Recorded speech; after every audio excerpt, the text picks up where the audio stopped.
యోగాతో బరువు తగ్గటం సులభం కేవలం 21 రోజుల్లో.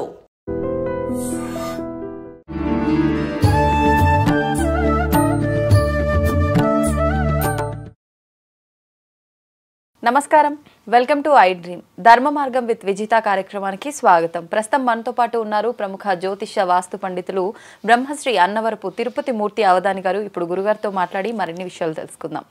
నమస్కారం గురుగారు. ఓం శ్రీ మహాగణాధిపతయే నమః. గురుగారు, ధనత్రయోదశి అనగానే చాలా మందికి బంగారం కొనాలని చెప్పి ఆలోచిస్తూ ఉంటారు. నిజంగా శాస్త్ర ప్రకారంగా బంగారం కొనాలా? అసలు ఆ రోజు ఆచరించాల్సిన విధి విధానాలు ఏంటి తెలియజేయండి. అది ధనత్రయోదశి అనే మాట కన్నా పుష్కల త్రయోదశి. పుష్కల ఎందుకని గురుగారు అలా? పుష్కలము అంటే పూర్తిగా ఉండటం, అంటే ఎప్పుడు కూడా పుష్కలంగా నిండుగా ఉంది అంటారు చూడండి. ఆ నిండుగా ఉండేటువంటిది త్రయోదశి. నిండుగా ఉండేందుకు ఏర్పాటుగా ఉండేటువంటి త్రయోదశి పుష్కల త్రయోదశి అనటం అనేటువంటిది చాలా బహుశ్రేయస్కరం. సరే, ఇప్పుడు మీరు అడిగిన దాని ప్రకారము ధనత్రయోదశి నాడు బంగారం కొంటేనో వెండి కొంటేనో చాలా అద్భుతాలు జరుగుతాయి అనేటువంటిది గత కొంతకాలంగా ఈ సోషల్ మీడియా నుంచి ఉత్పన్నమవుతున్నాయి. అంటే లేదు, శాస్త్ర ప్రకారంగా చెప్తున్నదే. ధనత్రయోదశంగానే బంగారం కొనండి, వెండి కొనండి, ఆ షాప్ వాళ్ళకి లాభం ఏదో సంథింగ్. మనం చేయవలసింది ఏమిటంటే పుష్కల త్రయోదశి అంటారు దాన్ని. ఈ త్రయోదశి, చతుర్దశి, అమావాస్య 3 రోజులు కూడా 3 విధానాలు అనుసరించి నిర్వర్తించాలి. ఈ పుష్కల త్రయోదశికి మనం చేయవలసింది వాస్తవానికి ఏమిటి అంటే, మన ఇంటికి గుమ్మం దగ్గర గడప ఉంటుంది. గడపను మనం దేంతో పూజిస్తాం? లక్ష్మీదేవితో. ఆ గడపకి మనం ఆరాధన చేయాలమ్మా. మనం లోపల కూర్చొని, మనకు సింహద్వారం ఉంటుంది, సింహద్వారం గడప శుభ్రంగా గడపకి పసుపు కుంకుమ బొట్లు పెట్టుకొని మన తోరణాలు అవన్నీ వేసుకొని మనం లోపల కూర్చోవాలి. గడప లోపల కూర్చొని లక్ష్మీ అమ్మవారి ఫోటో లోపలికి వస్తున్నట్టుగా అనమాట. అక్కడ లక్ష్మీ అమ్మవారి ఫోటోని గడప లోపలికే లక్ష్మీ అమ్మవారి ఫోటో అక్కడ పెట్టి 112 జ్యోతులతో ఆరాధన చేయాలి. ఒకవేళ 112 జ్యోతులు మాకు కుదరట్లేదు, అక్కడ ప్లేస్ లేదు అనుకున్నప్పుడు 16 జ్యోతులు. అంటే అదేంటండి 112కి 16కి అసలు సంబంధం లేదు కదా అంటే, 7తోటి ప్రారంభం చేయాలి. అవన్నీ కూడా 7తో ప్రారంభం ఉంటుంది. 7 అనేటువంటిది చరిత్రలో వృద్ధికి బీజం. అది వృద్ధికి బీజం. సంఖ్య ఇప్పుడు మనకు బేస్ సంఖ్య అంటారు. ఆ బేస్ సంఖ్యలో 7 అనేటువంటిది చాలా ప్రధానమైనటువంటిది వృద్ధికి సంఖ్య. జ్యోతిష్యం కానీ ఏదైనప్పటికీ కూడా సప్తమ స్థానంలో ఉండేటువంటి గ్రహాన్ని అనుసరించి కుటుంబ వృద్ధి సౌఖ్యం అనేటువంటిది ఉంటుంది. ఆ వృద్ధి సౌఖ్యం మనకు 7తోటే ప్రారంభమవుతుంది. మొత్తం 7తోటి ప్రారంభమయ్యేటువంటివి 16 ఉన్నాయి. 7తో ప్రారంభమయ్యేవి 16 ఉన్నాయి. ఆ 16 కూడా 14 లోకాలకి మూలాలు. ఈ 14 లోకాలు, అతల వితల కింద 7 లోకాలు, పైన 7 లోకాలు ఉంటాయి. మొత్తం 14 లోకాలు. 14 భువనాలను కూడా వాటినే అంటూ ఉంటారు. ఈ 14 లోకాలకి కూడా 16 విధానాలుగా చెప్పబడినటువంటి 7తోటి చెప్పబడినటువంటి మూలాలు. ఆ 16 మన ఇంట్లో, మన కుటుంబంలో, మన వంశం నుండి ఎప్పుడు కూడా ఉండవలెను అనేటువంటి దాంతో జ్యోతులతో ఆరాధన చేసుకొని అంత పర్వాణమైనటువంటి నైవేద్యం పెడతారు. అది ఎంత యోగాన్ని ఇస్తుంది అంటే, ప్రపంచంలో ఉండేవి, ఉన్నవి, ఉండబోయేవి అన్నీ కూడా అందరూ నిక్షిప్తం ఉంటాయేమో 112 జ్యోతులలో. జ్యోతి అంటేనే ఈశ్వరతత్వం, భగవత్ స్వరూపం. అట్లా 16. ఈ 16 కూడా 8 స్టెప్పుల్లో పెట్టాలి. 8 మెట్లు. ఆద్యంతాలతో మనం ఒకవేళ 10 పెట్టుకున్నట్టు కనుక ఆ 8 మెట్లలో పెట్టుకుంటే అమ్మవారు అట్లా మన ఇంట్లోకి వస్తున్నట్టుగా. అంటే ఫోటోకి ఇట్లా ముందుకు మెట్లు పైనుంచి ఒక్కొక్కటి మనం అర్చన చేసుకుంటూ రావాలి వరుసగా. ఆ చేసుకుంటూ 8 మెట్లుగా వచ్చేటట్టుగా మొత్తం వాటిని మనం చేసుకోగలగాలి. ఆ చేసుకునేటువంటి విధానము చాలా యోగకరమైందమ్మా. ఇదంతా కూడా ఏ సమయంలో చేయాలి గురువుగారు? సంధ్యా సమయం, సాయంత్రం. అంటే ప్రదోషము అని అంటారు. త్రయోదశి అంటే ప్రదోషం. ఆ ప్రదోషకాలం అంటే 4:30 నుంచి ఉంటుందమ్మా. ఆ 4:30 నుంచి మొదలు పెడితే 5:30, 6 గంటలకు అది పూర్తవుతుంది.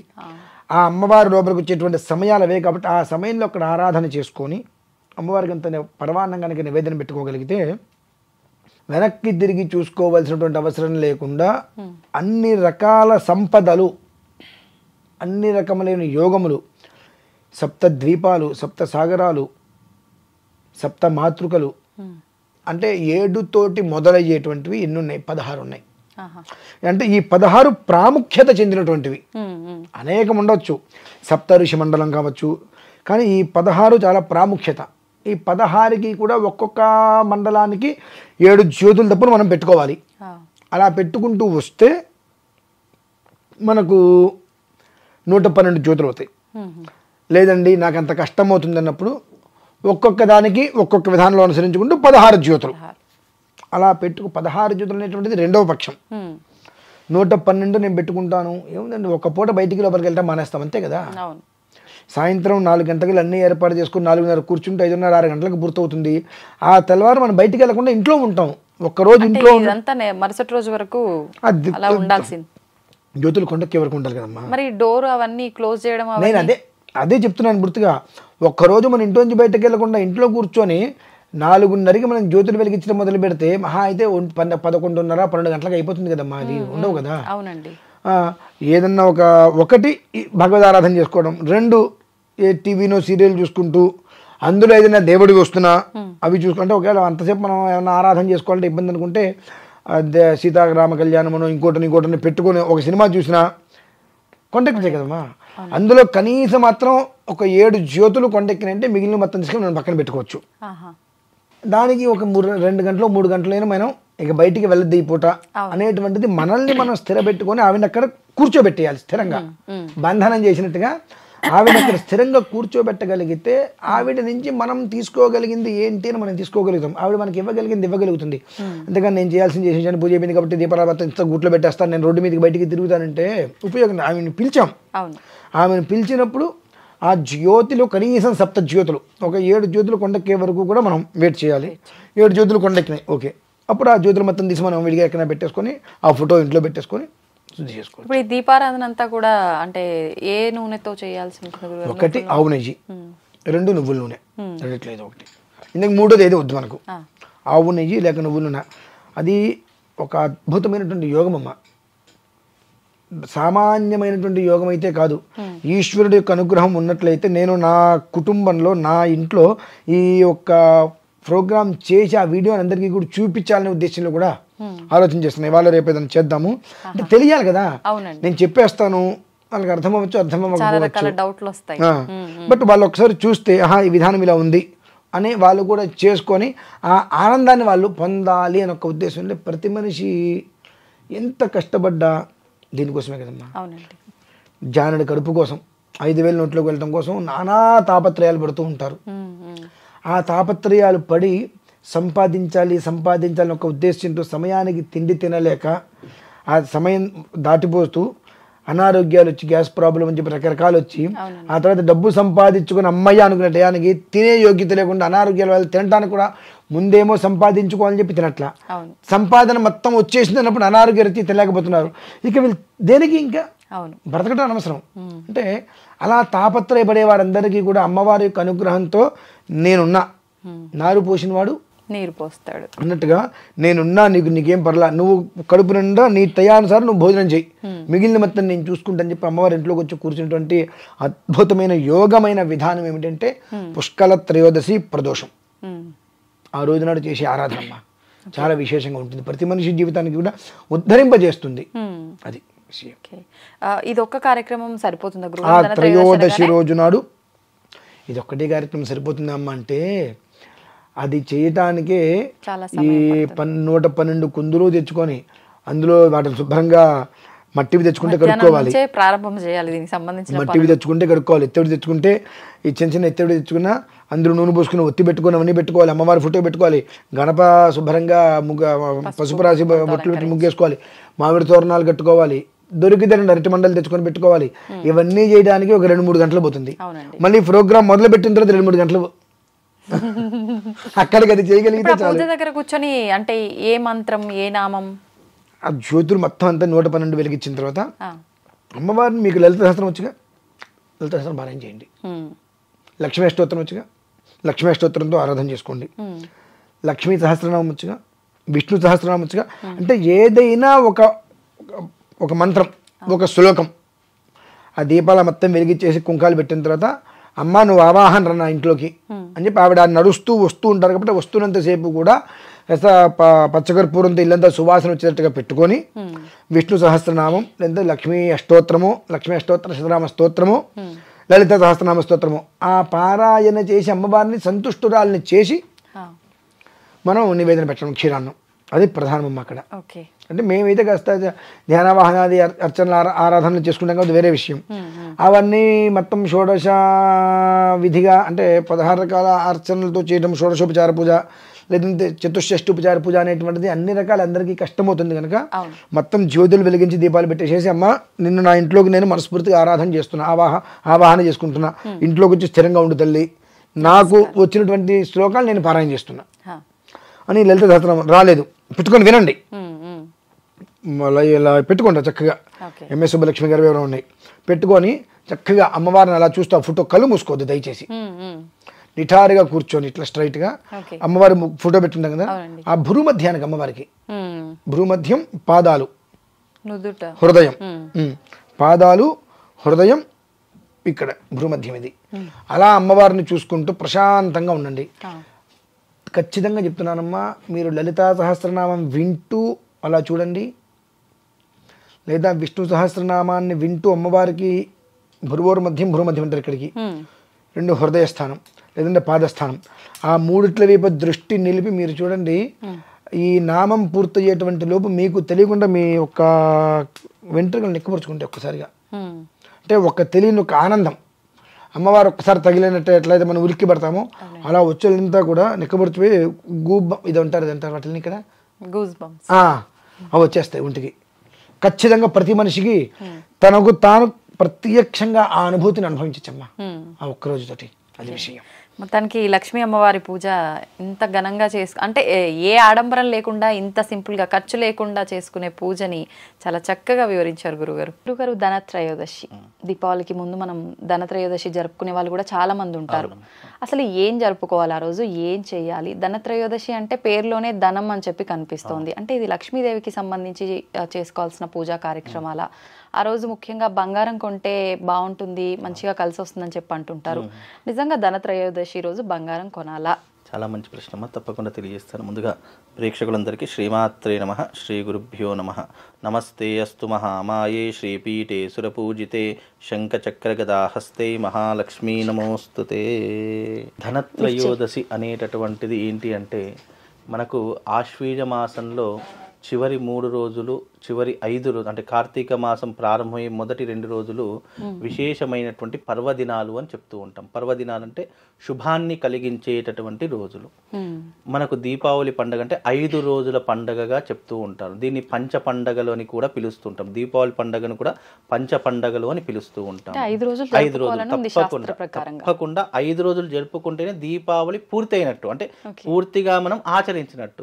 నేను ఒక దీపావళి చేసుకుంటాను, మిగతా 2 రోజులు చేసుకోను అంటే నువ్వు ఆ దీపావళి పండుగ పూర్తిగా చేసుకోలేదు అని అర్థము. దీపావళి పండుగ ఎట్లా చేసుకుంటాం అంటే ధనత్రయోదశి మొదలుకొని బలిపాడ్యమి అలాగే భగని అస్తభోజనం వరకు చేసుకోవాలి. అంటే మనకు 5 పండుగలు ఏమొస్తాయి? మొదటిది ధనత్రయోదశి, రెండవది నరక చతుర్దశి, మూడవది దీపావళి అమావాస్య, నాలుగవది బలిపాడ్యమి, తర్వాత భగిని హస్తభోజనము అని పేరు. యమద్వితీయ అనేటటువంటిది కూడా పిలుస్తాం, అంటే ఆ రోజు. అయితే ఈ 5 పండగలు గనక చేసుకుంటేనే దీపావళి పండగ అమ్మవారి యొక్క పూజా ఉత్సవాలు మనం కంప్లీట్ గా చేసుకున్నట్టు. లేకపోతే ఇది అమావాస్యకి ముందు 2 రోజులు, తర్వాత కార్తీక మాసం స్టార్ట్ అయిపోతుంది కదా, మిగతా లాస్ట్ 2 రోజులు అయిన 2 రోజులు, ఆ తర్వాత అమావాస్యకి 2 రోజులు ముందు. ఈ 5 పండుగలు మనిషిని జీవితంలో ఉద్ధరింపజేసుకునేటటువంటి పండుగలు. అలాగే ధనము అంటే చాలా మంది డబ్బు, కరెన్సీ అని అనుకుంటారు. కానీ శ్రీ సూక్తంలో మనకు ఒక శ్లోకం వస్తుంది, ధనమగ్నిర్ధనం వాయుర్ధనం సూర్యోధనం వసు. అంటే ధనం అంటే అర్థం ఏంటి అంటే నీరు ధనముతో సమానము, తిండి ధనముతో సమానము, వాయువు ధనముతో సమానము, అగ్ని ధనముతో సమానము, భూమి ధనముతో సమానం. పంచభూతాలు ఏవైతే ఉంటాయో చూసారా, అందుకే ధనం అగ్నిర్ధనం, వాయుర్ధనం, సూర్యోధనం, వసుహు. వసుహు అంటే భూమి అని అర్థము. అట్లా ఈ పంచభూతాలు ఆత్మికమైనటువంటి ఏవైతే ఉంటాయో అవి ధనముతో సమానం. జీవితంలో ఎంత డబ్బున్నా ఎంత ఏదున్నా మనం డబ్బుని తినలేము, ఆహారాన్నే తినాలి. ఎంత డబ్బున్నా డబ్బుని తాగలేము, నీటినే తాగాలి. ఎంత డబ్బున్నా మనం వంట చేసుకునేటటువంటిది అగ్ని మీదనే వంట చేసుకోవాలి. డబ్బులు నేను కింద పెట్టి నేను వంట చేసుకున్నానంటే కాదు కదా. అలాగే నువ్వు ఎంత ఎత్తుకెదిగినా నడిచేది నేలపైనే. మరి అంటే ధనానికి మూల కారణం ఏంటి? ఈ 5 మూల కారణాలు. వీటిని పూజించాలి. అందుకే మనము ఆ రోజున పంచభూతాలను పూజిస్తాము, అగ్నిని పూజిస్తాము, అంటే దీపాన్ని పూజిస్తూ ఉంటాము. అలాగే మనము ఆ రోజున చక్కగా పిండి వంటలు చేసుకుంటూ ఉంటాము, భగవంతునికి నైవేద్యాలు పెడుతూ ఉంటాము, విశేషంగా దాన్ని పూజిస్తూ ఉంటాము. అలాగే ఆ రోజున మనము గాలిని కూడా పూజిస్తూ ఉంటాము, నీటిని కూడా పూజిస్తాం. నీటిని అంటే కలశ పూజ చేసేటప్పుడు పూజలో మనం నీరు లేకుండా పూజ కాదు. ఇలా పంచభూతాత్మికమైనటువంటి వస్తువులు ప్రతిదీ కూడా పూజనీయమైనటువంటి వస్తువులు. అందులోనూ ధనత్రయోదశి అంటే అర్థం ఏంటి అంటే, పురాణ గాథలు ఒక 2 కథలు చెప్తారు, అంతకంటే ఎక్కువ చెప్పను, 1 నిమిషంలో ముగిస్తాను.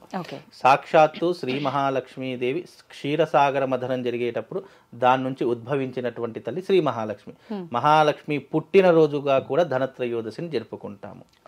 అలాగే ధన్వంతరి భాండాగారం, వైద్యులకు ప్రధానమైనటువంటి ఈ ఔషధ భాండాగారం ధన్వంతరి భాండాగారం అంటారు. ముఖ్యంగా డాక్టర్లు, ఆయుర్వేదికులు ఎవరైతే ఉన్నారో ఆ రోజున చాలా విశేషంగా పండుగను జరుపుకుంటారు. ఆ రోజు ధన్వంతరి పూజను చేయాలి. మహాలక్ష్మి పుట్టినరోజు కాబట్టి మహాలక్ష్మీదేవిని పూజించాలి. అలాగే ఆ రోజున ధనత్రయోదశి రోజున బలి చక్రవర్తి కూడా తన యొక్క జీవితాన్ని చాలించినటువంటి రోజుగా అని కూడా చెప్తూ ఉంటాము. అలాగే ఈ యొక్క ధనత్రయోదశి రోజున సాక్షాత్తు శ్రీ మహాలక్ష్మి వైకుంఠాన్ని వదిలి భూలోకానికి వచ్చినటువంటి రోజు కూడా ఈ ధనత్రయోదశి. అందుకే ఇంకా చాలా ఉన్నాయి చెప్పుకుంటూ పోతే, కానీ మెయిన్గా ఏంటి అంటే లక్ష్మీదేవి పుట్టినటువంటి రోజు ధనత్రయోదశి.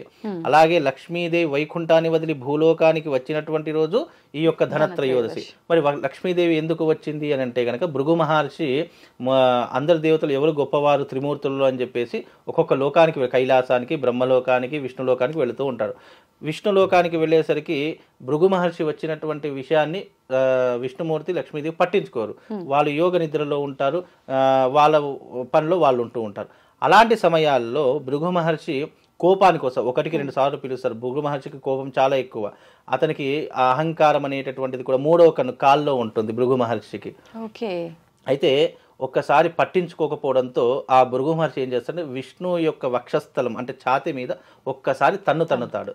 తన్నగానే ఆ విష్ణుమూర్తి వెంటనే రియలైజ్ అయిపోయి, అంటే వెంటనే భృగు మహర్షి వచ్చినటువంటి సంగతి పట్టించుకొని తప్పైంది క్షమించండి మహర్షి అని చెప్పేసి కాళ్ళ మీద పడతాడు. సాక్షాత్తు విష్ణుమూర్తి కాళ్ళ మీద పడేసరికి లక్ష్మీదేవికి ఆ విషయం నచ్చదు. లక్ష్మీదేవి ఏం చేస్తుంది, వెంటనే ఆ యొక్క వైకుంఠాన్ని వదిలి భూలోకానికి వచ్చేసి, అంటే భూలోకానికి వచ్చినటువంటి రోజు ఈ ధనత్రయోదశి. అందుకే వెంటనే ఆ విష్ణుమూర్తి ఏం చేస్తాడు, తన కాలిలో ఉన్నటువంటి అరికాలలో ఉన్నటువంటి 3వ కన్ను ఉంటుంది, అది గర్వానికి సూచికగా సూచించడం జరిగింది. అంటే గర్వం పెరిగితే ఎప్పటికైనా అతపాతాళానికి పోతారంటారు. అలా గర్వం యొక్క కన్నుని తన వేలితో ఒత్తేస్తాడు. ఒత్తేయగానే ఆ కన్ను పగిలిపోయి అహంకారమంతా విడిపోయి ఇదేంటి ఇంత ఘోరం చేశాను అని చెప్పేసి భృగు మహర్షి ఏమవుతాడంటే రియలైజ్ అయిపోయి, అయ్యో నేను ఇంత తప్పు చేశాను అని చెప్పేసి, అంటే సాక్షాత్తు శ్రీ మహాలక్ష్మి భూలోకంలో సంచరించేటటువంటి రోజు ధనత్రయోదశి. అందుకే ధనత్రయోదశి రోజున లక్ష్మీదేవిని ఆరాధన చేయాలి అని చెప్తూ ఉంటాము. అలాగే శ్రీరాముడు మొత్తం అరణ్యవాసం అయిపోయిన తర్వాత అయోధ్యకు వచ్చేటటువంటి రోజు కూడా ధనత్రయోదశి, నరక చతుర్దశి ఈ మధ్యకాలంలో వస్తాడు. అందుకే ఆ రోజున అమావాస్య, దీపావళి రోజున కూడా విశేషంగా జరుపుకుంటూ ఉంటాము. అలాగే కలియుగ పాండవులు కూడా అజ్ఞాతాన్ని ముగించుకొని వచ్చేటటువంటి రోజు కూడా ఈ రోజు. ఇలా ఎన్నో రకాలైనటువంటి మంచి పనులు జరిగినటువంటి రోజు ధనత్రయోదశి. మరి బంగారం కొనాలి అని అంటుంటారు కదా గురుగారు, కొనాలా ఈ రోజు? ఇక్కడ బంగారము అన్నదానికి అర్థం, ఇప్పుడు బంగారం అనేటటువంటిది స్తోమత ఉన్నటువంటి వాడు కొంటాడండి, కొనలేనటువంటి వారు అయ్యో కొనకపోతే ఏదో జరిగిపోతుంది అని ఇలా అపోహలు కల్పించకూడదు. బంగారం కొనాలి అనేటటువంటిది శాస్త్రంలో ఎక్కడా లేదు. బంగారానికి మించినటువంటి గొప్పనైనటువంటి ధనము ఇంతకుముందు చెప్పాను, శ్రీ సూక్తంలో ధనం అగ్నిధనం, వాయుర్ధనం, సూర్యోధనం, వసువు అని చెప్పేసి మనం పంచభూతాలను పూజించడమే ధనము. నువ్వు ఎంత ధనం సంపాదించినా ఒక 4 మెతుకుల కోసమే కదా. అంతే. కాబట్టి నువ్వు ఎప్పుడైనా పంచభూతాత్మికమైనటువంటి దానిని ప్రేమించి దాన్ని అర్చించే ప్రయత్నం చేయి. దానికంటే మించినటువంటిది సృష్టిలో ఏమీ ధనం లేదు. ధనం మనం బంగారం కలిసి మనం సృష్టించిందే తప్ప ఇవి ప్రకృతి పరంగా వచ్చిన. దీన్ని పూజించి అర్చించి ఆరాధన చెయ్యి. ఏ రకంగా? ఒక 10 మందికి అన్నం పెట్టు, దాని పుణ్య ఫలితం వస్తుంది. బంగారం నువ్వు 1,00,000 కోట్లు పెట్టి బంగారం కొనేదానికంటే 2 వ్యక్తులకు అన్నదానం చేస్తే అంత పుణ్యం వస్తుంది. కాబట్టి ధనత్రయోదశి చాలా విశేషం. జీవితాన్ని తనకు తాను ఉద్ధరింపజేసుకోవడానికి నువ్వు ఏం చెయ్యాలి ధనత్రయోదశి రోజు అంటే లక్ష్మీ కుబేర యాగం చేయాలి. అలాగే వైకుంఠం నుంచి ఆ లక్ష్మీదేవి భూలోకానికి వచ్చి ఎక్కడికి వెళ్ళింది అంటే కరివీరపురము అనేటటువంటి దానికి వెళ్ళి అక్కడే స్థిరపడిపోయింది. అక్కడికి వెళ్ళి కుబేరుడు కూడా లక్ష్మీదేవిని పూజించి నవనిధులకు నాయకుడయ్యాడు. అందుకే ఏమంటాము అంటే కనుక ధనత్రయోదశి రోజు లక్ష్మీదేవిని కుబేరుని ఎవరైతే ఆరాధిస్తారో వాళ్లకు సిరి సంపదలు ఆ కుబేరుడు ప్రసాదిస్తాడు. అప్పుడు లక్ష్మీదేవి వరం ఇస్తుందట కుబేరుడికి. ఏమని అంటే, కుబేరా నేను వాళ్ళ వైకుంఠం వదిలిన తర్వాత మొట్టమొదటిగా నన్ను పూజించావు కాబట్టి భూలోకంలో ఎవరైతే మన ఇద్దరిని కూడా కలిపి ఏకీకృతంలో పూజ చేస్తారో వాళ్లకు సిరి సంపదలను కలగజేస్తాను, కటిక దారిద్ర్యం నుంచి విడనాడి వాళ్ళ అపర కుబేరులను చేస్తాను అనేటటువంటి వరాన్ని కుబేరుడికి ఇచ్చింది. అందుకే ధనత్రయోదశి రోజున కుబేరుణ్ణి ఆరాధించాలి, లక్ష్మీదేవిని ఆరాధించాలి, గణపతిని ఆరాధించాలి, యమధర్మరాజుని ఆరాధించాలి, ధన్వంతరిని ఆరాధించాలి. ఈ 4 ఆరాధిస్తే తప్పకుండా విశేషమైనటువంటి పుణ్య ఫలితాలు కలుగుతాయి. అందుకే నేను ఎవ్రీ ఇయర్ ఏం చేస్తానంటే, మామూలుగా చాలా మందికి కటిక దారిద్ర్యం అనుభవిస్తున్నటువంటి వారు, అప్పుల బాధలు అనుభవిస్తున్నటువంటి వారి కోసము ఎస్పెషల్లీ నేను లక్ష్మీ కుబేర యాగాన్ని చేస్తూ ఉంటాను. ఆ యాగంలో చాలా మంది పాల్గొంటూ ఉంటారు. కాబట్టి ఈ లక్ష్మీ కుబేర యాగం అందరూ చేసుకోలేకపోతారు. కాబట్టి మనం ఏం చేస్తాం, సామూహికంగా చేసి అందరికీ అక్కడ ఉన్నటువంటి ప్రసాదాన్ని కొరియర్ ద్వారా పంపించడం జరుగుతుంది. ఎందుకు అంటే అందరూ బాగుండాలి, అందరికీ అమ్మవారి అనుగ్రహం కావాలి. కాబట్టి ఎవరికి తెలియచ్చు తెలియకపోవచ్చు. కాబట్టి తెలిసినటువంటి వాళ్ళు వచ్చి చేయించుకుంటారు. రాలేనటువంటి వారు ఏం చేస్తారంటే, గురుగారు మేము ఈ లక్ష్మీ కుబేర యాగంలో మేము కూడా భాగస్వాములు కావాలని చెప్పి చాలామంది తమ గోత్రనామాలు ఎంటర్ చేసుకొని పూజ చేయండి అని చెప్తూ ఉంటారు. కాబట్టి చాలా మట్టుకు లక్ష్మీ కుబేర యాగము ఆ ధనత్రయోదశి రోజున ఎవరైతే ఎస్పెషల్లీ చేస్తారో వాళ్ళకు అష్టదారిద్ర్యాలు తొలగిపోయి జీవితంలో సుఖ సంపత్తులు భోగభాగ్యాదులు అనుభవిస్తారు. ఆ రోజున ధనత్రయోదశి లక్ష్మీదేవి భూలోకంలో సంచరించేటటువంటి రోజు, అందరినీ కూడా కాచుకునేటటువంటి రోజు. కాబట్టి లక్ష్మీదేవిని పూజించాలి అని చెప్తూ ఉంటారు. ధనత్రయోదశి రోజున విశేషంగా బంగారం కొంటే మంచిదే, వెండి ఆభరణాలు కొన్నా మంచిదే. ఆ రోజున లక్ష్మీదేవికి సంబంధించినటువంటి పూజా వస్తువులు కొంటూ ఉంటారు. అయితే మనం ఎప్పుడైనా ఈ వ్యాపార స్థలంలో ఉన్నటువంటి వారు ఏం చేస్తారంటే, ఆ రోజున మొత్తం క్లీనింగ్ చేసుకొని పటాలన్నింటినీ కూడా క్లీనింగ్ చేసేసుకొని ఏం చేస్తారంటే, ఆ రోజున అలంకరణ చేసి ఎక్కడి పటాలు అక్కడ పెట్టేసి మరునాడు తెల్లవారి నరక చతుర్దశి, అమావాస్య, దీపావళి పూజ రోజున అన్ని పూజలు చేసేస్తూ ఉంటారు. కాబట్టి ఈ ధనత్రయోదశి జీవితాన్ని ఉద్ధరింపజేసుకునేటటువంటి త్రయోదశి. ఆ రోజున వీలైతే లక్ష్మీ కుబేర యాగం చేసుకునే ప్రయత్నం చేయండి, లేదా కనీసం అర్చించే ప్రయత్నం చేయండి. ఇంట్లో ఉన్నటువంటి వారు ఒక లక్ష్మీదేవి పటాన్ని ముందర పెట్టుకొని ఒక మంత్రం చెప్తాను, ఆ మంత్రం చదువుకోండి, విశేషమైనటువంటి లాభం కలుగుతుంది. అది శ్రీ మహాలక్ష్మికి సంబంధించినటువంటి మంత్రం. ఓం శ్రీం హ్రీం క్లీం ఐం శ్రీ మహాలక్ష్మీ నమః అనేటటువంటి మంత్రాన్ని 108 పూసలు గల మాల తీసుకొని 108 సార్లు జపం చేసుకొని చక్కగా అమ్మవారికి నమస్కారం చేసుకోండి. మీ ఇంట్లో ఉన్న దారిద్ర్యాలన్నీ తొలగిపోతాయమ్మా. చాలా చక్కగా వివరించారు గురుగారు, ధన్యవాదాలు. వెల్కమ్ టు ఐ డ్రీమ్ ధర్మ మార్గం విత్ విజిత కార్యక్రమానికి స్వాగతం. ప్రస్తుతం మనతో పాటు ఉన్నారు ప్రముఖ జ్యోతిష వాస్తు పండితులు బ్రహ్మశ్రీ అన్నవరపు తిరుపతి మూర్తి అవధాని గారు. ఇప్పుడు గురుగారితో మాట్లాడి మరిన్ని విషయాలు తెలుసుకుందాం. నమస్కారం గురుగారు. ఓం శ్రీ మహాగణాధిపతయే నమః. గురుగారు, ధనత్రయోదశి అనగానే చాలా మందికి బంగారం కొనాలని చెప్పి ఆలోచిస్తూ ఉంటారు. నిజంగా శాస్త్ర ప్రకారంగా బంగారం కొనాలా? అసలు ఆ రోజు ఆచరించాల్సిన విధి విధానాలు ఏంటి తెలియజేయండి. అది ధనత్రయోదశి అనే మాట కన్నా పుష్కల త్రయోదశి. పుష్కల ఎందుకని గురుగారు అలా? పుష్కలము అంటే పూర్తిగా ఉండటం, అంటే ఎప్పుడు కూడా పుష్కలంగా నిండుగా ఉంది అంటారు చూడండి. ఆ నిండుగా ఉండేటువంటిది త్రయోదశి, నిండుగా ఉండేందుకు ఏర్పాటుగా ఉండేటువంటి త్రయోదశి. పుష్కల త్రయోదశి అనటం అనేటువంటిది చాలా బహుశ్రేయస్కరం. సరే, ఇప్పుడు మీరు అడిగిన దాని ప్రకారము ధనత్రయోదశి నాడు బంగారం కొంటేనో వెండి కొంటేనో చాలా అద్భుతాలు జరుగుతాయి అనేటువంటిది గత కొంతకాలంగా ఈ సోషల్ మీడియా నుంచి ఉత్పన్నమవుతున్నాయి. అంటే లేదు శాస్త్ర ప్రకారంగా చెప్తున్నదే ధనత్రయోదశంగానే బంగారం కొనండి, వెండి కొనండి, ఆ షాప్ వాళ్ళకి లాభం ఏదో సంథింగ్. మనం చేయవలసింది ఏమిటంటే పుష్కల త్రయోదశి అంటారు దాన్ని. ఈ త్రయోదశి, చతుర్దశి, అమావాస్య 3 రోజులు కూడా 3 విధానాలు అనుసరించి నిర్వర్తించాలి. ఈ పుష్కల త్రయోదశికి మనం చేయవలసింది వాస్తవానికి ఏమిటి అంటే, మన ఇంటికి గుమ్మం దగ్గర గడప ఉంటుంది. గడపను మనం దేంతో పూజిస్తాం? లక్ష్మీదేవితో. ఆ గడపకి మనం ఆరాధన చేయాలమ్మా. మనం లోపల కూర్చొని మనకు సింహద్వారం ఉంటుంది, సింహద్వారం గడప శుభ్రంగా గడపకి పసుపు కుంకుమ బొట్లు పెట్టుకొని మన తోరణాలు అవన్నీ వేసుకొని మనం లోపల కూర్చోవాలి. గడప లోపల కూర్చొని లక్ష్మీ అమ్మవారి ఫోటో లోపలికి వస్తున్నట్టుగా అన్నమాట. అక్కడ లక్ష్మీ అమ్మవారి ఫోటోని గడప లోపలికే లక్ష్మీ అమ్మవారి ఫోటో అక్కడ పెట్టి 112 జ్యోతులతో ఆరాధన చేయాలి. ఒకవేళ 112 జ్యోతులు మాకు కుదరట్లేదు, అక్కడ ప్లేస్ లేదు అనుకున్నప్పుడు 16 జ్యోతులు. అంటే అదేంటండి 112కి 16కి అసలు సంబంధం లేదు కదా అంటే, 7తోటి ప్రారంభం చేయాలి. అవన్నీ కూడా 7తో ప్రారంభం ఉంటుంది. 7 అనేటువంటిది చరిత్రలో వృద్ధికి బీజం. అది వృద్ధికి బీజం. సంఖ్య ఇప్పుడు మనకు బేస్ సంఖ్య అంటారు. ఆ బేస్ సంఖ్యలో 7 అనేటువంటిది చాలా ప్రధానమైనటువంటిది వృద్ధికి సంఖ్య. జ్యోతిష్యం కానీ ఏదైనప్పటికీ కూడా సప్తమ స్థానంలో ఉండేటువంటి గ్రహాన్ని అనుసరించి కుటుంబ వృద్ధి సౌఖ్యం అనేటువంటిది ఉంటుంది. ఆ వృద్ధి సౌఖ్యం మనకు 7తోటే ప్రారంభమవుతుంది. మొత్తం 7తోటి ప్రారంభమయ్యేటువంటివి 16 ఉన్నాయి. 7తో ప్రారంభమయ్యేవి 16 ఉన్నాయి. ఆ 16 కూడా 14 లోకాలకి మూలాలు. ఈ 14 లోకాలు అతల వితల కింద 7 లోకాలు, పైన 7 లోకాలు ఉంటాయి. మొత్తం 14 లోకాలు. 14 భువనాలను కూడా వాటినే అంటూ ఉంటారు. ఈ 14 లోకాలకి కూడా 16 విధానాలుగా చెప్పబడినటువంటి 7తోటి చెప్పబడినటువంటి మూలాలు. ఆ 16 మన ఇంట్లో, మన కుటుంబంలో, మన వంశం నుండి ఎప్పుడు కూడా ఉండవలేను అనేటువంటి దాంతో జ్యోతులతో ఆరాధన చేసుకొని అంత పర్వాణమైనటువంటి నైవేద్యం పెడతారు. అది ఎంత యోగాన్ని ఇస్తుంది అంటే, ప్రపంచంలో ఉండేవి, ఉన్నవి, ఉండబోయేవి అన్నీ కూడా అందరూ నిక్షిప్తం ఉంటాయేమో 112 జ్యోతులలో. జ్యోతి అని అంటేనే ఈశ్వరతత్వం, భగవత్ స్వరూపం. అట్లా 16. ఈ 16 కూడా 8 స్టెప్పుల్లో 8 స్టెప్పుల్లో పెట్టాలి.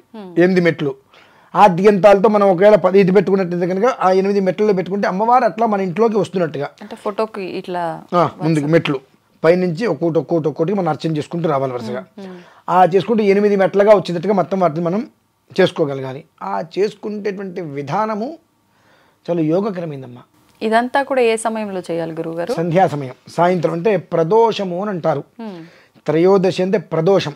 ఆ ప్రదోషకాలం అంటే 4:30 నుంచి ఉంటుందమ్మా. ఆ 4:30 నుంచి మొదలు పెడితే 5:30, 6 గంటలకు అది పూర్తవుతుంది. ఆ అమ్మవారి లోపలికి వచ్చేటువంటి సమయాలు అవే కాబట్టి ఆ సమయంలో అక్కడ ఆరాధన చేసుకొని అమ్మవారికి అంత పరమాన్నం కనుక నివేదన పెట్టుకోగలిగితే వెనక్కి తిరిగి చూసుకోవాల్సినటువంటి అవసరం లేకుండా అన్ని రకాల సంపదలు, అన్ని రకములైన యోగములు, 7 ద్వీపాలు, 7 సాగరాలు, 7 మాతృకలు, అంటే 7తోటి మొదలయ్యేటువంటివి ఎన్ని ఉన్నాయి? 16 ఉన్నాయి. అంటే ఈ 16 ప్రాముఖ్యత చెందినటువంటివి. అనేకం ఉండవచ్చు, సప్తఋషి మండలం కావచ్చు, కానీ ఈ 16 చాలా ప్రాముఖ్యత. ఈ 16కి కూడా ఒక్కొక్క మండలానికి 7 జ్యోతులు తప్పును మనం పెట్టుకోవాలి. అలా పెట్టుకుంటూ వస్తే మనకు 112 జ్యోతులు అవుతాయి. లేదండి నాకు అంత కష్టం అవుతుంది అన్నప్పుడు ఒక్కొక్క దానికి ఒక్కొక్క విధానంలో అనుసరించుకుంటూ 16 జ్యోతులు అలా పెట్టుకు 16 జ్యోతులు అనేటువంటిది రెండవ పక్షం. 112 నేను పెట్టుకుంటాను ఏముందండి, ఒక్క పూట బయటికి లోపలికి వెళ్తే మానేస్తాం అంతే కదా. సాయంత్రం 4 గంటలకు అన్నీ ఏర్పాటు చేసుకుని 4:30 కూర్చుంటే 5:30, 6 గంటలకు పూర్తవుతుంది. ఆ తెల్లవారు మనం బయటికి వెళ్ళకుండా ఇంట్లో ఉంటాం. ఒక్కరోజు ఇంట్లో మరుసటి రోజు వరకు అలా ఉండాల్సింది. జ్యోతులు కొండకి వరకు ఉండాలి కదమ్మా. మరి డోర్ అవన్నీ క్లోజ్ చేయడం, నేను అదే చెప్తున్నాను పూర్తిగా. ఒక్కరోజు మన ఇంట్లో నుంచి బయటకు వెళ్ళకుండా ఇంట్లో కూర్చొని 4:30కి మనం జ్యోతులు వెలిగించడం మొదలు పెడితే మహా అయితే 11:30, 12 గంటలకు అయిపోతుంది కదమ్మా. అది ఉండవు కదా. అవునండి. ఏదన్నా ఒకటి భగవద్ ఆరాధన చేసుకోవడం, 2 ఏ టీవీనో సీరియల్ చూసుకుంటూ అందులో ఏదైనా దేవుడికి వస్తున్నా అవి చూసుకుంటే, ఒకవేళ అంతసేపు మనం ఏమైనా ఆరాధన చేసుకోవాలంటే ఇబ్బంది అనుకుంటే సీతారామ కళ్యాణమనో ఇంకోటిని పెట్టుకొని ఒక సినిమా చూసినా కొండెక్కుతాయి కదమ్మా. అందులో కనీసం మాత్రం ఒక 7 జ్యోతులు కొండెక్కినంటే మిగిలిన మొత్తం తీసుకొని మనం పక్కన పెట్టుకోవచ్చు. దానికి ఒక 2 గంటలు 3 గంటలైనా మనం ఇక బయటికి వెళ్ళద్దు ఈ పూట అనేటువంటిది మనల్ని మనం స్థిరపెట్టుకొని ఆవిడ అక్కడ కూర్చోబెట్టేయాలి. స్థిరంగా బంధనం చేసినట్టుగా ఆవిడ అక్కడ స్థిరంగా కూర్చోబెట్టగలిగితే ఆవిడ నుంచి మనం తీసుకోగలిగింది ఏంటి అని మనం తీసుకోగలుగుతాం. ఆవిడ మనకి ఇవ్వగలుగుతుంది. అంతేగాని నేను చేయాల్సింది చేసేసాను, పూజ అయిపోయింది కాబట్టి దీపారాధన ఇంత గుట్లో పెట్టేస్తాను, నేను రోడ్డు మీదకి బయటికి తిరుగుతానంటే ఉపయోగం. ఆమెను పిలిచాం, ఆమెను పిలిచినప్పుడు ఆ జ్యోతిలో కనీసం 7 జ్యోతులు, ఒక 7 జ్యోతులు కొండెక్కే వరకు కూడా మనం వెయిట్ చేయాలి. 7 జ్యోతులు కొండెక్కినాయి, ఓకే. అప్పుడు ఆ జ్యోతులు మొత్తం తీసి మనం విడిగా ఎక్కడ పెట్టేసుకొని ఆ ఫోటో ఇంట్లో పెట్టేసుకొని శుద్ధి చేసుకోవాలి. ఇప్పుడు ఈ దీపారాధన అంతా కూడా అంటే ఏ నూనెతో చేయాల్సి ఉంటుంది? 1 ఆవు నెయ్యి, 2 నువ్వుల నూనె, రెండిట్లేదు 1. ఇందుకు 3వది ఏదో వద్దు మనకు, ఆవు నెయ్యి లేక నువ్వుల నూనె. అది ఒక అద్భుతమైనటువంటి యోగం అమ్మ, సామాన్యమైనటువంటి యోగం అయితే కాదు. ఈశ్వరుడి యొక్క అనుగ్రహం ఉన్నట్లయితే నేను నా కుటుంబంలో నా ఇంట్లో ఈ యొక్క ప్రోగ్రామ్ చేసి ఆ వీడియోని అందరికీ కూడా చూపించాలనే ఉద్దేశంలో కూడా ఆలోచన చేస్తున్నాను. ఇవాళ రేపు ఏదైనా చేద్దాము అంటే తెలియాలి కదా, నేను చెప్పేస్తాను వాళ్ళకి అర్థమవ్వచ్చు, బట్ వాళ్ళు ఒకసారి చూస్తే ఈ విధానం ఇలా ఉంది అని వాళ్ళు కూడా చేసుకొని ఆ ఆనందాన్ని వాళ్ళు పొందాలి అని ఒక ఉద్దేశం. ప్రతి మనిషి ఎంత కష్టపడ్డా దీనికోసమే కదమ్మా. జానుడి కడుపు కోసం 5,000 నోట్లోకి వెళ్ళడం కోసం నానా తాపత్రయాలు పడుతూ ఉంటారు. ఆ తాపత్రయాలు పడి సంపాదించాలని ఒక ఉద్దేశంతో సమయానికి తిండి తినలేక ఆ సమయం దాటిపోతూ అనారోగ్యాలు వచ్చి, గ్యాస్ ప్రాబ్లం అని చెప్పి రకరకాలు వచ్చి, ఆ తర్వాత డబ్బు సంపాదించుకుని అమ్మయ్య అనుకునే టయానికి తినే యోగ్యత లేకుండా అనారోగ్యాల వల్ల తినడానికి కూడా ముందేమో సంపాదించుకోవాలని చెప్పి తినట్లా, సంపాదన మొత్తం వచ్చేసింది అన్నప్పుడు అనారోగ్య రీతి తినలేకపోతున్నారు. ఇక వీళ్ళు దేనికి ఇంకా బ్రతకడం అనవసరం. అంటే అలా తాపత్రయపడే వారందరికీ కూడా అమ్మవారి యొక్క అనుగ్రహంతో నేనున్నా, నారు పోసిన వాడు నీరు పోస్తాడు అన్నట్టుగా నేనున్నా, నీకేం పర్లా, నువ్వు కడుపు నిండా నీ తయానుసారం నువ్వు భోజనం చేయి, మిగిలిన మొత్తం నేను చూసుకుంటాను చెప్పి అమ్మవారి ఇంట్లోకి వచ్చి కూర్చున్నటువంటి అద్భుతమైన యోగమైన విధానం ఏమిటంటే పుష్కల త్రయోదశి ప్రదోషం. ఆ రోజు నాడు చేసే ఆరాధన చాలా విశేషంగా ఉంటుంది, ప్రతి మనిషి జీవితానికి కూడా ఉద్ధరింపజేస్తుంది. అది విషయం. ఇది ఒక్క కార్యక్రమం సరిపోతుందా? ఆ త్రయోదశి రోజు నాడు ఇది ఒక్కటే కార్యక్రమం సరిపోతుంది అమ్మ అంటే అది చేయటానికే ఈ 112 కుందులు తెచ్చుకొని అందులో వాటిని శుభ్రంగా మట్టివి తెచ్చుకుంటే కడుక్కోవాలి, ప్రారంభం చేయాలి. దీనికి సంబంధించిన మట్టివి తెచ్చుకుంటే కడుక్కోవాలి, ఎత్తడి తెచ్చుకుంటే ఈ చిన్న ఎత్తడి తెచ్చుకున్నా అందులో నూనె పోసుకుని ఒత్తి పెట్టుకుని అవన్నీ పెట్టుకోవాలి, అమ్మవారి ఫోటో పెట్టుకోవాలి, గణప శుభ్రంగా పసుపు రాసి బొట్లు పెట్టి ముగ్గేసుకోవాలి, మామిడి తోరణాలు కట్టుకోవాలి, దొరికితే 2 అరటి మండలు తెచ్చుకొని పెట్టుకోవాలి. ఇవన్నీ చేయడానికి ఒక 2-3 గంటలు పోతుంది. మళ్ళీ ప్రోగ్రామ్ మొదలు పెట్టిన తర్వాత 2-3 గంటలు అక్కడికి అది చేయగలిగితే పూజ దగ్గర కూర్చొని అంటే ఏ మంత్రం ఏ నామం ఆ జ్యోతులు మొత్తం అంతా 112 వెలిగించిన తర్వాత అమ్మవారిని మీకు లలిత సహస్రం వచ్చుగా లలిత సహస్రం పారాయణ చేయండి, లక్ష్మీ స్తోత్రం వచ్చుగా లక్ష్మీ స్తోత్రంతో ఆరాధన చేసుకోండి, లక్ష్మీ సహస్రనామం వచ్చుగా విష్ణు సహస్రనామం వచ్చుగా, అంటే ఏదైనా ఒక మంత్రం ఒక శ్లోకం ఆ దీపాల మొత్తం వెలిగించేసి కుంకాలు పెట్టిన తర్వాత అమ్మ నువ్వు ఆవాహన నా ఇంట్లోకి అని చెప్పి ఆవిడ నడుస్తూ వస్తూ ఉంటారు కాబట్టి వస్తున్నంతసేపు కూడా పచ్చకర్పూరంతో ఇల్లంతా సువాసన వచ్చేటట్టుగా పెట్టుకొని విష్ణు సహస్రనామం లేదా లక్ష్మీ అష్టోత్తరము, లక్ష్మీ అష్టోత్తర శతనామ స్తోత్రము, లలిత సహస్రనామ స్తోత్రము ఆ పారాయణ చేసి అమ్మవారిని సంతుష్టురాలని చేసి మనం నివేదన పెట్టడం క్షీరాన్నం. అది ప్రధానమమ్మ అక్కడ. అంటే మేమైతే కాస్త ధ్యానవాహనాది అర్చనలు ఆరాధనలు చేసుకుంటాం కాబట్టి వేరే విషయం. అవన్నీ మొత్తం షోడశ విధిగా అంటే 16 రకాల అర్చనలతో చేయడం, షోడశోపచార పూజ లేదంటే చతుషష్ఠోపచార పూజ అనేటువంటిది అన్ని రకాల అందరికీ కష్టమవుతుంది కనుక మొత్తం జ్యోతులు వెలిగించి దీపాలు పెట్టేసేసి అమ్మ నిన్ను నా ఇంట్లోకి నేను మనస్ఫూర్తిగా ఆరాధన చేస్తున్నా, ఆవాహన చేసుకుంటున్నా, ఇంట్లోకి వచ్చి స్థిరంగా ఉండు తల్లి, నాకు వచ్చినటువంటి శ్లోకాలు నేను పారాయణ చేస్తున్నా అని లలిత సహస్రనామం రాలేదు పెట్టుకొని వినండి, ఇలా పెట్టుకుంటా చక్కగా ఎంఎస్ సుబ్బలక్ష్మి గారు ఎవరో ఉన్నాయి పెట్టుకొని చక్కగా అమ్మవారిని అలా చూస్తూ ఫోటో కళ్ళు మూసుకోవద్దు దయచేసి, నిఠారుగా కూర్చొని ఇట్లా స్ట్రైట్గా అమ్మవారి ఫోటో పెట్టుకుంటాం కదా ఆ భ్రూమధ్యానికి అమ్మవారికి భ్రూమధ్యం పాదాలు నుదుట హృదయం, పాదాలు, హృదయం, ఇక్కడ భూమధ్యం ఇది. అలా అమ్మవారిని చూసుకుంటూ ప్రశాంతంగా ఉండండి. ఖచ్చితంగా చెప్తున్నానమ్మా, మీరు లలితా సహస్రనామం వింటూ అలా చూడండి, లేదా విష్ణు సహస్రనామాన్ని వింటూ అమ్మవారికి భ్రుమధ్యం అంటారు ఇక్కడికి, 2 హృదయ స్థానం లేదంటే పాదస్థానం, ఆ మూడిట్ల వైపు దృష్టి నిలిపి మీరు చూడండి. ఈ నామం పూర్తయ్యేటువంటి లోపు మీకు తెలియకుండా మీ యొక్క వెంట్రుకలు నిక్కపరుచుకుంటే ఒక్కసారిగా, అంటే ఒక తెలియని ఒక ఆనందం, అమ్మవారు ఒక్కసారి తగిలినట్టు ఎట్లయితే మనం ఉలిక్కి పడతామో అలా వచ్చేంతా కూడా నిక్కపరిచిపోయి ఇది అంటారు వాటిని ఇక్కడ అవి వచ్చేస్తాయి ఒంటికి. ఖచ్చితంగా ప్రతి మనిషికి తనకు తాను ప్రత్యక్షంగా ఆ అనుభూతిని అనుభవించచ్చమ్మా ఆ ఒక్కరోజుతోటి. అది విషయం.